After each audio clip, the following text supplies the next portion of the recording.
গ্রামে আসলে সুন্দর দৃশ্য, সবুজ ধান ক্ষেত এবং সবুজে সমারোহ চারিদিকে সমস্ত সুন্দর সুন্দর দৃশ্য দেখলে সত্যি মন ভরে যায়। ঈদের ছুটিতে যখন গ্রামে গিয়েছিলাম সেই সময়ের ভিডিও ক্লিপগুলো আজকে শেয়ার করছি। ব্যস্ততার কারণে আসলে ভিডিওগুলো শেয়ার করতে পারিনি। এই তো ঈদের দিন বিকেল বেলায় আমরা একটু ঘুরতে বেরিয়েছিলাম, আর সেই সময়ের কিছু দৃশ্য ক্যামেরা বন্দি করে নিলাম। গ্রামের পুকুরে মাছ ধরা, তারপর হচ্ছে চারিদিকে ধান ক্ষেত, একটু ভিডিওর মাধ্যমে ক্যামেরা বন্দি করে নিলাম। তারপর তো যেখানে গিয়েছিলাম আমার তো আসলে লোভ সামলাতে পারলাম না। গাছপালা, তারপরে হচ্ছে এখানে কলা গাছে কলা ধরে আছে, আর সেই সাথে অনেক ধরনের ফল ও আমি ক্যামেরা বন্দি করে নিয়েছি। আর যখনই ভালো ভালো কোনো দৃশ্য দেখি তখন মনে চায় যে মোবাইলটা বের করে ভিডিও করে নেই। তো আসলে গ্রামে আসলে এই যে সবুজ শাকসবজি, তারপরে বিভিন্ন ধরনের ফল দেখলে খুবই ভালো লাগে, আর একটু হাতে ধরে একটু ভিডিও করে নিলাম।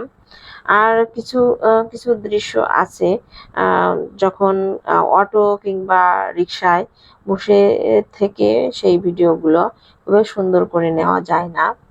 তো যেহেতু আমরা যে বাসায় বেড়াতে আসছি তো সেখানে অনেক গাছপালা, যেমন কাঁঠাল গাছ, তারপরে হচ্ছে আতা ফল, তারপর হচ্ছে এই যে একবারে ঘরের সামনে মরিচ গাছ লাগিয়েছে, দেখতে কিন্তু খুবই ভালো লাগছে। আর এখান থেকে কিছু কিছু ছোট ছোট ক্লিপ রিলস ভিডিওতে আমি শেয়ার করেছি, আর বড় ভিডিও আপলোড করার সময় হয়নি।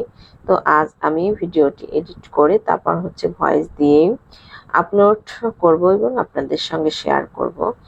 তো বাসার সামনের মরিচ গাছ, তারপরে অন্যান্য কিছু গাছও লাগিয়েছে।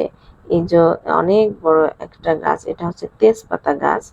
আর গাছ যেগুলোই দেখতেছি বিভিন্ন ধরনের গাছ এখানে আছে, এমন কোনো গাছ নেই যে গাছে আর ভিডিও আসলে করতে ইচ্ছে করলেও সবকিছু করতে পারিনি।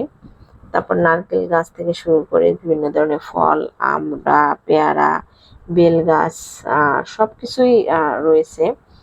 আর এখানে কিছু গাছ আছে, একটা বেল গাছ আছে যেখানে পাতা একবারই নেই কিন্তু বেল আছে। তারপর তো বাচ্চারা একটু দুষ্টুমি করছে, আমিও সেগুলো ভিডিওতে ভিডিও করে নিলাম। আর এখানে ঈদের দিন যেহেতু বিকেলবেলা সবাই পাঞ্জাবি পরেই চলে আসছে, আর অন্যদিকে আমি একটু বাচ্চাদের সঙ্গে একটু মজাও করছি। তো এই সিঁড়ি বেয়ে উঠতে কিন্তু একটু ভয় লাগে। তারপর তো বাচ্চারা একটু শখ করলো উঠবে উপরে, আর তারপর একটু ভয় ভয় তারপর নেমেও গেল। আর আমিও ভিডিওর মাঝখান থেকে বিদায় নিয়ে নিচ্ছি। সবাই ভালো থাকবেন, ভালো লাগলে আমার পেজ চ্যানেলের পাশে থাকবেন। সবাইকে আল্লাহ হাফেজ জানিয়ে বিদায় নিয়ে নিচ্ছি। আসসালামু আলাইকুম।